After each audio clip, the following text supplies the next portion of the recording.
Okay, awesome, nice. Okay, so my name's Anthea, and I am the community manager here at Zoe, and I work on our growth team. And we are in the Zoe office, which I actually got to design. Okay. Yeah. You mentioned design. You got to design the whole office. You got to design some of the merch as well. What was that experience like, and how has it been, being able to build out your whole world? It was so fun.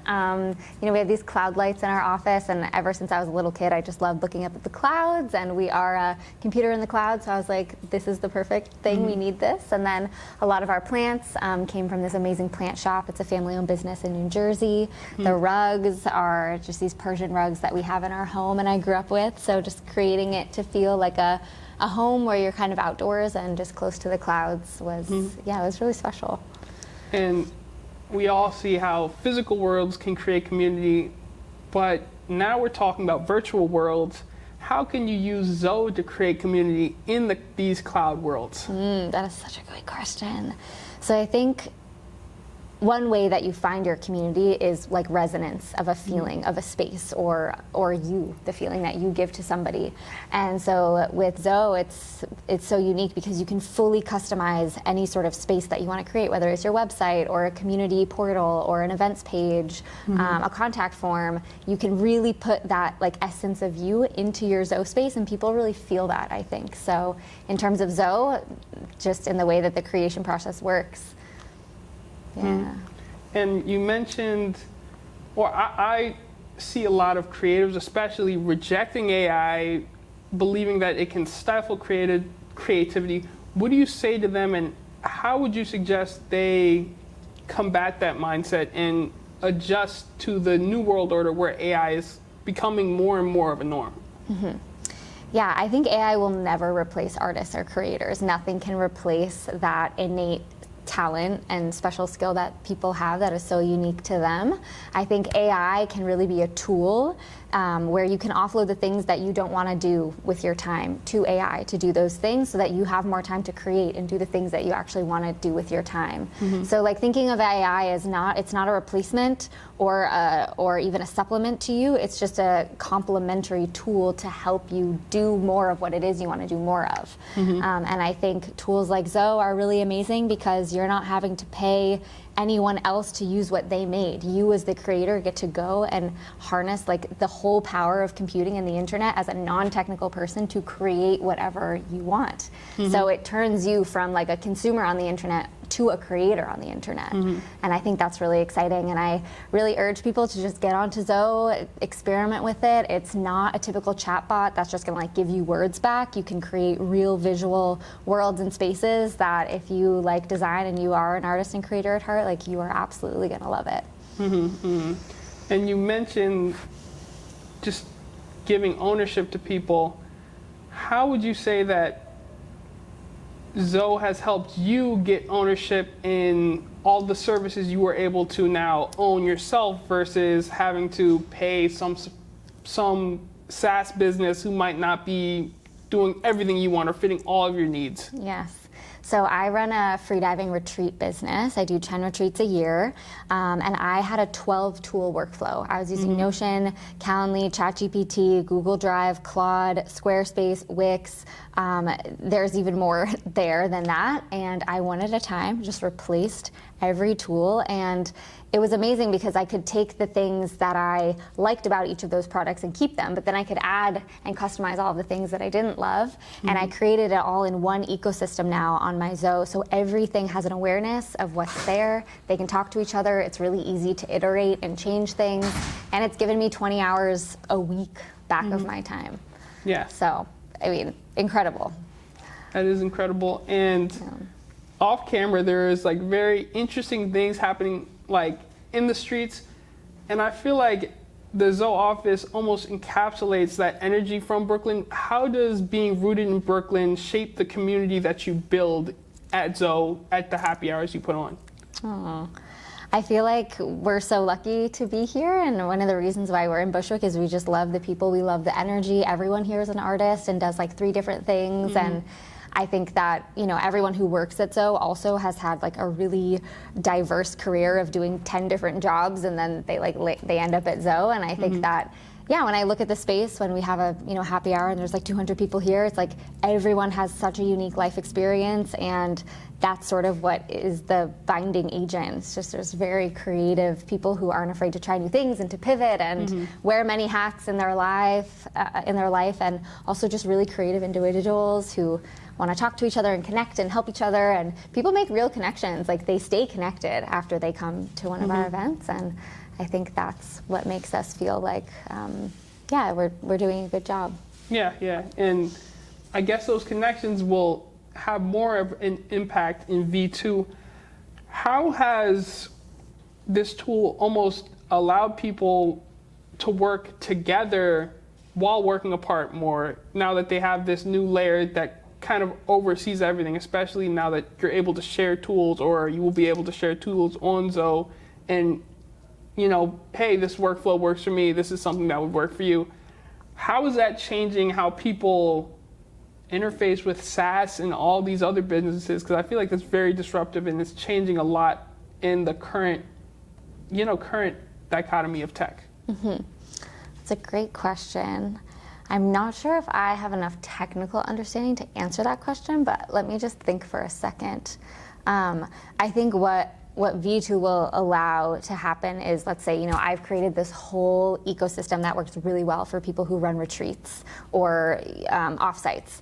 And if you wanted to use what I have made, it would be very easy for you to just kind of plug or have your Zoe make a call to what my Zoe has made, versus you having to spend I've been using Zoe now for like a year. So I've spent a year technically making the stuff that I now use. You get to save all of that time and just immediately get the benefit of being able to use kind of the structure that I've made, while also being able to customize it the way that you want to. So I think it's going to completely wipe out SaaS, if you ask me. And it's going to be more of this like peer-to-peer environment where the power really is back in with the people, and we're able to iterate on what we're making. Okay. I hope that makes sense. No, it definitely makes sense, but that leads me to my next question, which is, now a lot of people question how AI is killing creativity or killing creation, but especially to me, Zoe is like a canvas, and AI is almost the utensil or the brush. How has using AI as a instrument to create changed your perspective on creation and what people's expression can be in the future of the cloud? That's such a good question. I love your questions. I've created things on Zoe that I never could have created in a million lifetimes. Like, my brain is not technical, and yet I am a very creative person, very visual person. So the fairyland space that I showed you, that is literally what I think of when I think of fairyland. And so the fact that I can work within this fairyland world that I've created it's just really exciting. It makes me excited to do my work. Zoe kind of feels to me like this genius creative technical partner friend that you could have, but it's just there for you anytime you need it. And so I think, I just feel more empowered, more excited to do my work. I know that anything I think of, if it's an idea, I can actually make, which is crazy. So you don't have that barrier anymore as an artist. And I'm seeing a lot of artists, even create these 3D worlds that are interactive of their art, and that's helping boost their sales on Printify or whatever it may be that they're selling their art through. And so it's really just a way to kind of create a real extension of you on the internet in a way that, artists or creatives, if you don't have tech skills, have never been able to do before. And you've mentioned to me the build competitions that Zoe hosts. Those definitely do a good job of driving creativity. What have some of your favorite projects from those build competitions been, and what are the most unique use cases people have found for Zoe in those? Such a good question. So I'll give a shout out to Phoenix. Shout out Phoenix. She's an amazing artist based in Hawaii, and she took her art and broke it down into all these separate layers so that when you enter her her website created on Zoe, you kind of walk through her paintings and you color something in, you receive like a secret message based on your like zodiac and your horoscope, and then you enter through this portal into her website where you can buy her prints and all of her art. And so that was just a really unique way. Like and to do that, she completely got off Shopify. So she was unhappy with her Shopify experience. It didn't feel like her. And she rebuilt it on Zoe. So that's one of my favorite use cases. Another one, let me think. Fritz, he's a restaurant owner in Tribeca. He has a restaurant called Buba Bareka, and he is looking to like scale and start to franchise. And so he built the entire back end for his staff and for all of his orders and for pricing and ingredients and recipes in Zoe. And so he is now able to manage his staff more effectively. He's gained a lot of his time back, and he's looking to scale now. And he feels like he's able to do that because he has this tool of Zoe. And he, again, is someone who loves food and loves people and doesn't have any tech skills, and what he's been able to create is truly amazing. Yeah, and I really feel like what Zoe is doing is for the community, because they're not just targeting those people who have technical experience, they're targeting people who have understanding of workflows they want to bring into real life, and they just need a partner they can talk to make those into reality, where they don't have to choose 15 different services. They're already plugged in, and they can just say, hey, blank slate, I need this, let's plug it together. Totally. And that is the beauty of Zoe. Like, if you don't know if Zoe can do something or how you should do something, you just ask Zoe. That's kind of our slogan here. Whenever anyone has like any difficulty on Zoe or is not sure if they can do something, we're like, just ask Zoe. You can ask Zoe why something isn't working. You can ask Zoe if it has any suggestions for how you can make something better, more effective. It really is like not just a second brain that knows you, but it's like a really good sounding board and like person that thinks and can do work for you. And now people are spending a lot of time talking to Zoe. You have something where you put some of your thoughts that can lead into therapy. How is Zoe going to be a space where people's full expression can be understood? Because almost once you put your art, you put your thoughts, you put your desires into Zoe, it knows you almost unlike anyone else. Yeah, it's a really good question. I think it's really helpful, like as humans, to be able to self-reflect and like kind of see this analysis of yourself. If you're someone that's into like growth and, I don't know, putting yourself in a good environment with good people, I think it can really be helpful for that. Something that I did at the end of this past year was I did an iMessages 2025 Wrapped, where I uploaded all of the data. It was actually from a decade of my iMessages into my Zoe, and it looked at all of the messages and like tracked my friendships over time, gave me like grades on my friendships, like was it an A, a B, or a C friendship. It could tell me how I grew over the past 10 years. I mean, it was incredible to be able to kind of ingest that data that way. And also, like, there's no other way that I could have done that, because like you don't want Apple like reading your messages, right? So, but this is on my private server, is my data, so I felt really good about it. And yeah, I just think, to your point, people will be able to express themselves more fully in a way that feels more like them, and then also do things with their data where it stays private and theirs, versus like sending it off to some other company, having to pay for it, and then they sell your data to someone else, and then you're getting all these spam calls. Like that's also very exciting about it. Yeah, it's like independence. Independence in the cloud, which is something that we mentioned. You would need like a GPU like that to have in your own house, but now has been afforded to everyone, where they don't have to build a rig that costs $15,000. Yeah, and you can Zoe anywhere. I have some of my best Zoe sessions like 20,000 feet in the air on the airplane, using the Wi-Fi on the plane. I mean, it's just amazing, the fact that you can access your entire ecosystem tech stack anywhere, from any computer, from any phone. Yeah, any interface. Oh, this is a good question. I actually was thinking about this. You have messages, you have email, you have Discord. One huge interface that I've seen grow a lot in the past is voice. How is voice going to be incorporated into Zoe Computer? Will Zoe Computer have its own voice? Will you be able to directly call Zoe and say, hey, this is something I'm working on, can we talk through it and make these changes once we've ended the conversation? There have been like murmurs about something like that happening, but I can't deny or confirm anything. All I will say is that currently what I use now is WhisperFlow. Yep. I'm sure you know. Yeah. Shout out WhisperFlow. Seriously life-changing. So on my computer, like I don't text anymore. I don't type anymore. I just press and I talk. And especially with a tool like Zoe, it feels even cooler because you're just like saying words from your mind, and then Zoe is taking those words and making something with it. And with the text version on Zoe, you can do voice notes, and it does that really well. You just send off a voice note. So yeah, we don't quite have a Zoe voice yet, but I would say WhisperFlow in the meantime is a great way to interface with voice. And I have to shout out Blake. Blake put me onto WhisperFlow. Yes, That's my brother, and you know he's non-technical, but he's getting up there. He's learning the AI tools. I was still using the voice to text, and he was like, "You have to get on WhisperFlow." So I have to give a shout out to Blake for that one. Yeah, that's so good. I'm glad that you had him to introduce that tool to you, and it's something that I think about a lot. I think there's a lot of overwhelm around AI, or even something like Zoe. It can do anything for you. Like, what should I do on it? And I would just say, like, you can get Zoe on your computer, download it, and just think about something small. Like, what's a small pain point? Like, for me, replacing Calendly was the greatest thing that I ever did, and I did it in about 2 minutes on Zoe.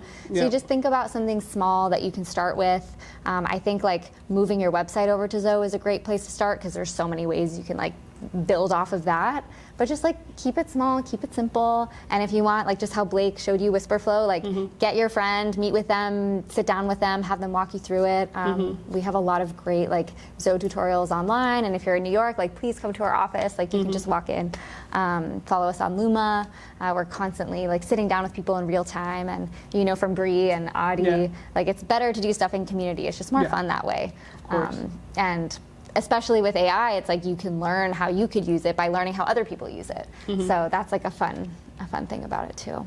And okay, this is my last question. Yeah. But essentially, you mentioned you don't check your email anymore. How has AI almost changed email, and will there be a new form of communication that won't be as structured where people will be able to share intent, or how will Zoe impact that?